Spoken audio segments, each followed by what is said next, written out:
Jakarta Timur ini dari komparasinya dengan wilayah-wilayah Jakarta yang lain, dia berada pada posisi yang mana Pak di pasar properti? Jakarta Timur ini seperti mutiara yang terpendam gitu ya Pak ya. Iya. Sebuah tempat di mana tidak terlalu banyak hiruk pikuk properti.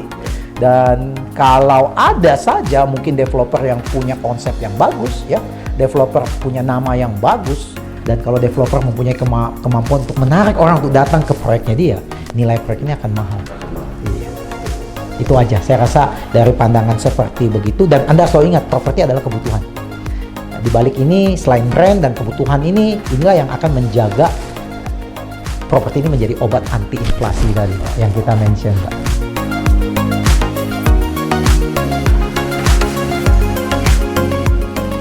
Sobat Iwa, apa kabar? Dan pada kesempatan kali ini kita kembali berjumpa dengan Pak Darmadi Darmawangsa, Chief Executive Officer dari Era Indonesia. Pak Darmadi, selamat siang Pak. Kita jumpa lagi nih. Yes Pak. Setelah kemarin kita merayakan 17 Agustus. Yes. Dengan semangat baru, hari ini kita akan ngobrol tentang satu tema yang lain. Yes. Yang sedikit lebih spesifik. Oke. Kita akan berkeliling di wilayah Jakarta Timur, Pak. Wow. Nah, Jakarta Timur. Wow. Nah, Jakarta Timur ini kalau kemarin kita bicara tentang jam properti.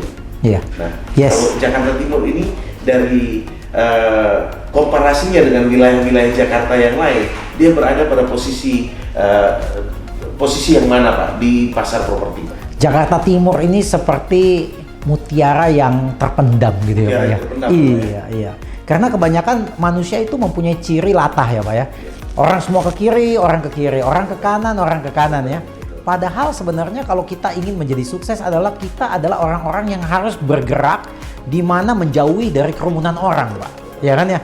Karena manusia, Bapak lihat nih, kebiasaan manusia, jam 12 siang, tiba-tiba jalanan langsung macet. Karena orang punya otak jam 12 siang, waktu makan gitu. Padahal kan sebenarnya orang bisa makan jam 12, jam 1, jam 2 gitu ya. Tapi manusia udah bilang kan jam 12 siang, semua pada makan gitu ya. Jadi sama dengan bisnis itu yang namanya opportunity. Kita jangan selalu berpikir semua opportunity di mana semua orang berbondong-bondong masuk opportunity itu kita ikutan. Malah berbahaya loh Pak. Karena kita malah takutnya telat ngikut masuk juga, akhirnya kita yang ketinggalan di dalam. Apa istilah marketingnya red ocean ya? Ya, red ocean dengan blue ocean. Ya, ada teman yang suka cerita, menurut saya menarik sekali. Cara ngomongnya begini, dia bilang katanya, kalau ada orang nawarin Anda investasi properti, kemudian dia sebutin tempatnya, kemudian Anda kenal tempat itu, Anda tahu tempat itu dan tempat itu bagus, ya Anda jangan invest katanya. Loh, malah tempatnya bagus, malah tempatnya saya kenal, ya jangan invest. Kenapa ya kan? Malah bingung ya. Malah kalau Anda ketemu tempat, kemudian ada orang sebutin, invest di tempat ini, kemudian Anda nggak pernah dengar namanya, Anda bahkan nggak pernah, Anda bahkan yakin tempat itu tuh kayaknya belum ada apa-apanya, dan Anda bilang, Anda kaget gitu kan, kenapa invest di situ? Nah, di situ tempat di mana Anda mesti invest katanya ya. Jadi ambil contoh begini lah ya. Saya ambil contoh dari bukti nyata, tahun 98. Masih ingat ya, krisis ya teman-teman yang tahu 98 ya. Tahun 98 itu ya, daerah Serpong itu Pak, itu kan itu sempat lagi mau dikembangin ya. Tapi kan kena krisis gitu kan ya. Dan pada saat krisis kena, orang kalau disuruh giring ke Serpong situ Pak, mereka tuh kayak ogah-ogahan. Jauh. Karena jalan tol belum jadi Pak, ya kan? Jauh, ada apa sih di situ, ya kan? Jadi orang Serpong tuh di mana sih? Bahkan ada yang nanya Serpong tuh di mana sih gitu ya. Nah, makin orang tidak tahu ya. Ini bagus, menarik kalau Anda masuk saat itu. Kenapa? Karena tanah waktu itu mungkin hanya sejutaan, mungkin lebih murah lagi kali ya. Nah, ketika Anda masuk saat itu, kalau Anda lihat sekarang tahun 2020, Serpong itu harganya kita udah tahu, harganya mungkin sekitar ya 15 sampai 25 juta ya ke daerah range seperti begitu. Nah, ketika Anda mungkin masuk lebih early, mungkin harganya masih 800.000 gitu ya. Nah, Anda harus masuk early seperti begitu. Nah, daerah tiba-tiba tadi Pak Ferdinand mention mengenai Jakarta Timur. Jakarta Timur tuh kalau Anda ngomong mengenai proyek di Jakarta Timur, saya kayaknya bisa hitung pakai jari, ya. Bahkan mungkin saya nggak bisa hitung kayaknya proyek apa ada di Jakarta Timur ya. It's not happening. Tetapi di satu sisi orang juga bilang, lah nggak ada proyek di situ Pak, ya kan? Kalau ada proyek, apakah bagus? Itu satu sisi. Kalau sisi pandangan yang satu sisi. Tapi sisi lain begini nih. Daripada Anda masuk proyek di mana proyek itu udah besar sekali, semua orang udah tahu, semua orang udah masuk ke fase-fase yang lebih ke jauh lagi. Kemungkinan Anda naik itu sesuatu yang berat, nggak gampang gitu ya. Nah, itu tantangannya. Jadi ketika Anda tanya Jakarta Timur, menurut saya, wow, gitu kan ya. Sebuah tempat di mana tidak terlalu banyak hiruk-pikuk properti.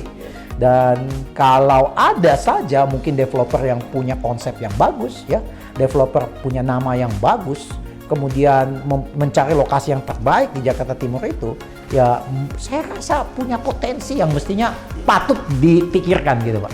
Iya. Artinya potensi yang ada di Jakarta Timur untuk katakanlah tadi kita bandingkan dengan kawasan Jakarta Selatan, Jakarta Utara, Jakarta Barat. Kalau Jakarta Pusat barangkali sudah relatif agak jenuh karena sentrum dari dulu kan relatif sudah crowded di situ, Pak ya. Kalau yang bertumbuh kan Jakarta Barat, Selatan, Utara. Nah, dibandingkan dengan Timur relatif lebih slow. Nah, kalau kita lihat Jakarta Pusat, Bapak tadi mention, Jakarta Pusat lebih banyak hiruk-pikuk commercial value. Jadi mungkin arahnya perkantoran, apartemen, dan mungkin landed yang ada available udah sangat scattered ya, kecil-kecil ya. Jadi nggak mungkin juga menjadi dan saya sangat yakin harganya memang sudah duluan naik nih, sudah tinggi. Dan untuk naik lagi mesti something happening di situ, ya kan? Apalagi dengan berita IKN mau pindah lagi keluar situ, ini kan berarti tambah mempunyai challenge yang lain ya. Kemudian kita ngomong Jakarta Selatan, siapa sih nggak kenal daerah Jakarta Selatan? Mulai dari tahun 80-an, Jakarta Selatan itu menjadi tempat-tempat yang idola ya. Semua perumahan-perumahan yang bahkan dulu namanya tidak terlalu keren, sekarang menjadi keren gitu ya, zaman sekarang. Jadi kalau mau dibilang harga Jakarta Selatan, ya harganya mungkin 30 sampai 40 sampai 50 juga. Jadi kalau mau dia naik lagi, ya saya nggak tahu mesti ada happening apa di Jakarta Selatan. Kita ngomong Jakarta Barat. Jakarta Barat juga sempat booming cukup bagus dan sampai lari ke arah yang saya tadi bilang Tangerang, Serpong dan segalanya. Mereka juga sudah melalui booming yang hampir 15-20 tahun dan harga mereka sudah bergerak juga antara mungkin 20 sampai 30 juta sekarang gitu ya. Nah, kemudian kita lihat Jakarta Utara. Ya, Jakarta Utara juga pengembangannya itu udah dari tahun 70-an udah dikembangkan dan cukup penuh udah ya saya rasa ya. Nah, dan jadi menurut saya harganya juga sudah jenuh. Ya, sudah jenuh kecuali ada sesuatu terjadi nih ya, ada reklamasi besar-besaran sama developer ya, mungkin itu menambah sebuah daya tarik. Jakarta Timur tidak banyak orang cerita Jakarta Timur seperti mutiara yang terpendam. Menurut saya kalau mau dibilang secara harga tanah dibanding teman-teman yang tadi, saya yakin dia paling rendah karena demand-nya tidak sebanyak teman-temannya. Tapi pada saat bersamaan supply-nya juga sebenarnya tidak terlalu banyak loh, Pak. Jadi yang saya pertanyakan Jakarta Timur adalah satu keuntungannya adalah harga starting point-nya tidak lebih tinggi dari teman-teman yang lain. Jadi ada potensi increase ya. Dan untuk produk-produk yang seandainya kalau bisa dikerjakan produknya itu sesuatu yang unik, sesuatu yang terbatas, sesuatu yang bagus dan harganya masih kompetitif. Jangan-jangan Pak, Bapak bisa dapat sebuah hunian di Jakarta Timur dengan luas yang mungkin bisa sama atau lebih besar dibandingkan di Tangerang mungkin gitu ya. Harganya kompetitif dan bebas macet, bebas banjir, nyaman, aman, dan menuju ke kota, Monas dan segalanya dekat. Mungkin saya rasa itu sebagai solusi yang bagus sekali nih Pak. Banyak opsi juga untuk moda transportasi untuk masuk ke wilayah Jakarta. Dan yang bahkan saya mulai berpikir adalah jangan-jangan banyak orang salah mengartikan kemampuan daya beli orang-orang yang di dalam Jakarta Timur. Kemungkinan mungkin mereka mempunyai daya beli, tetapi produk itu tidak ada di situ. Iya. Nah, ketika ada sebuah produk yang unik, produk yang bagus, produk yang tidak kalah bagusnya dengan daerah-daerah lain yang ada di Jakarta ini, saya rasa itu bisa menjadi pusat pertimbangan orang untuk mengambil keputusan untuk invest. Pak Darmadi, Sobat Dio pasti akan bertanya-tanya, kira-kira hari ini ketika mereka hendak mencari project di Jakarta Timur, ada township yang sudah dikembangkan di Jakarta Timur, tetapi barangkali sudah sekitar 20 tahun berjalan dan terus berkembang. Nah, hanya kalau kita lihat dari lokasi, akses barangkali relatif agak jauh dari kereta dan busway. Yes. Nah, saya mau bertanya ini, Sobat Iwa, saat ini ada satu proyek yang sedang dikembangkan di Jakarta Timur.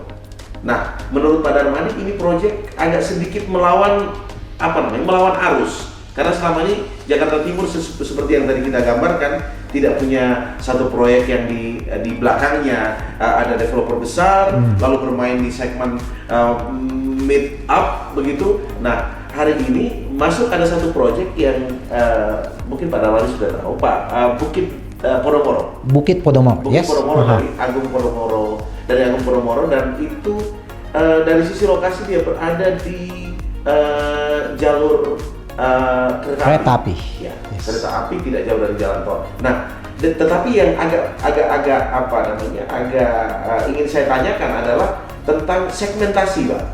Nah, segmentasi untuk kawasan yang di sekitaran itu memang tidak ada hunian-hunian atau residensial premium yang sebelumnya ada, dan masuklah proyek itu di tempat itu. Apakah analisis yang tadi Pak Darmadi sampaikan itu bisa berlaku juga pada proyek ini? Kalau saya ngelihat, kalau bisnis ya, selalu dalam arti jalanin bisnis itu ada dua cara pikir yang berbeda ya. Kadang-kadang saya selalu dengar orang suka ngomong, lebih enak mana sih? Jadi ikan kecil di kolam besar atau jadi ikan besar di kolam kecil? What do you think? Jawabannya dua-duanya ada benarnya gitu. Ya kalau saya nanya Pak Ferdinand, kalau kita ambil konteks ya, dalam bisnis apa aja, Bapak jalanin bisnis apa aja ya, enakan jadi bisnis ikan kecil di kolam yang besar atau jadi ikan besar di kolam kecil? Kira-kira yang mana Bapak pilih? Saya memilih untuk menjadi ikan besar di kolam kecil. Nggak ada salah. Demikian juga yang pilih ikan kecil di kolam besar nggak ada salah. Cuma hitungannya gimana? Kalau kolamnya terlalu besar dan ikan Anda terlalu kecil, itu berat. Oke? Itu akan berat bagi dia. Demikian juga sama, kalau ikannya sebenarnya besar banget dan kolamnya terlalu kecil, akhirnya dia juga nggak untung gitu ya. Tapi anyway, balik lagi ke sini adalah ketika kita ngomong Jakarta Timur ya, karena pemainnya tidak banyak ya, berarti siapapun yang masuk sana, dia menjadi ikan besar di kolam kecil. Pak, kalau saya tinggal di desa gitu ya, kemudian tiba-tiba tetangga saya bangun rumah 5 lantai Pak. Kira-kira semua orang pasti kenal dia ya Pak ya. Dia langsung jadi terkenal, setuju nggak? Dia nggak usah iklan Pak. Dari jarak 2 kilo aja orang udah bisa lihat rumahnya dia Pak. Enak dong Pak. Dan suddenly dia jadi orang kaya banget dia gitu. Dia nggak usah beli emas, beli apa, dia pokoknya punya rumah, dia tinggi aja begitu. Jadi sama, ketika Anda masuk di kolam yang tadi saya nggak bilang kolam kecil, kolam yang kita belum tahu sizingnya sebesar apa di Jakarta Timur itu, Anda tiba-tiba menjadi sebuah mercusuar. Anda tiba-tiba menjadi benchmark. Anda tiba-tiba menjadi panutan. Dan orang lebih akan ngomong gampang menceritakan Anda karena Anda hanya sendirian di sana dibandingin umpama di proyek yang ada 20 gajah-gajah besar lagi bertarung begitu kan. Nggak tahu gajah nomor 1 siapa, gajah nomor 2 siapa, kita nggak tahu. Tapi kalau Anda bisa jadi ikan paling besar di sana, yang paling menarik adalah top of mind orang terhadap proyek Anda itu gampang bisa dilihat. Dan kedua, karena product availability di sana itu tidak ada yang mirip dengan Anda, berbeda dengan Anda tiba-tiba menjadi sesuatu yang menjadi daya tarik. Dan sebenarnya keberadaan proyek yang Anda baru sebut tadi, sebenarnya itu akan menciptakan magnet agar proyek-proyek berikutnya akan muncul, Pak.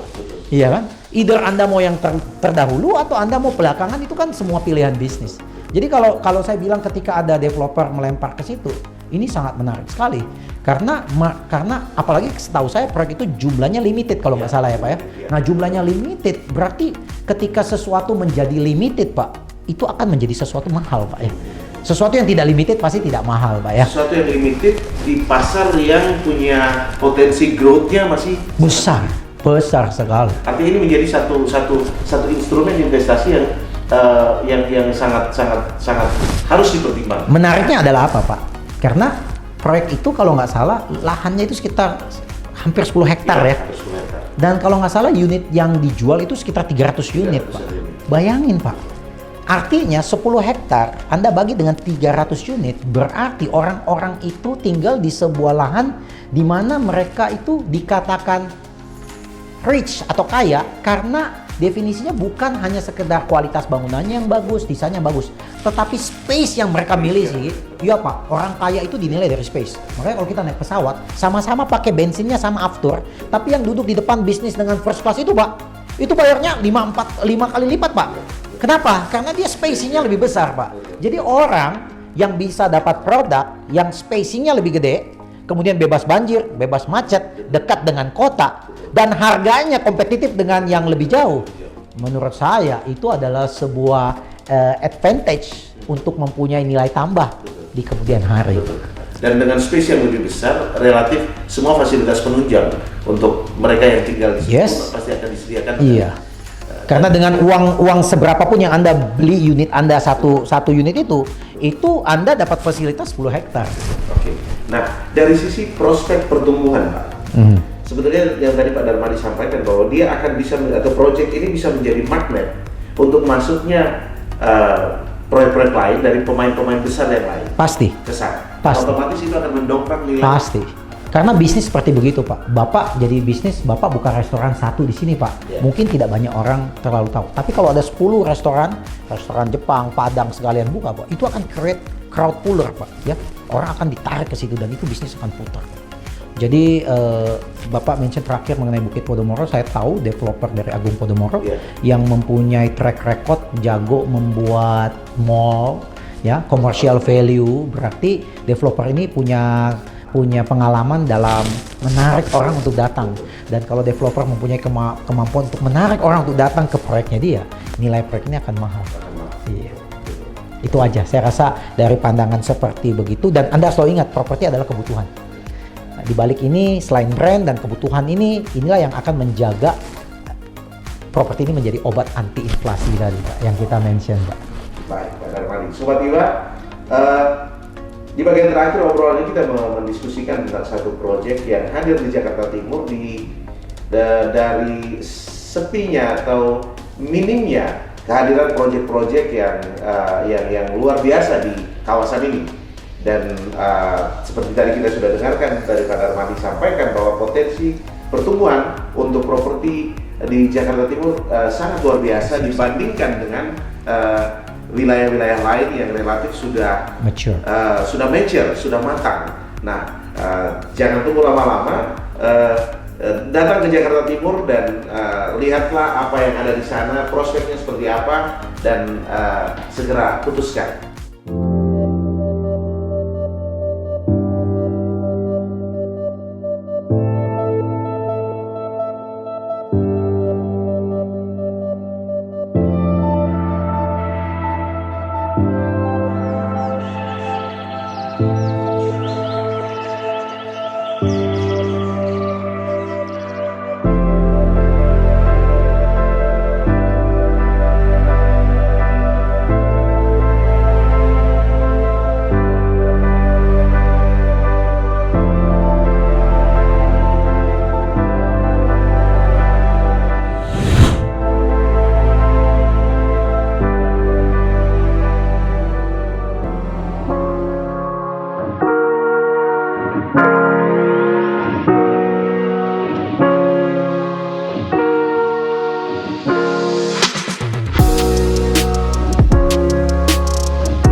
Oke, kita kuis ya. Pak Darul, saya punya satu pertanyaan singkat. Untuk Jakarta Timur, Pak, landed atau high rise residential? Landed residential. Landed sure, ya, yes. landed. Karena masih lahannya masih tersedia. Timingnya masih saat itu. Ya, harganya pun masih terjangkau. Ya. Oke, baik. Pak Darmadi, terima kasih banyak. Kita sudah ngobrol banyak dan Sobat Iwa juga pasti mendapatkan banyak input masukan khususnya tentang pasar properti di Jakarta Timur dan prospek kalau mau masuk ke wilayah Jakarta Timur. Jangan lupa subscribe, like, dan komen Iwa Property and Lifestyle TV. Iwa TV, the pilot simply inspiring. Sampai jumpa.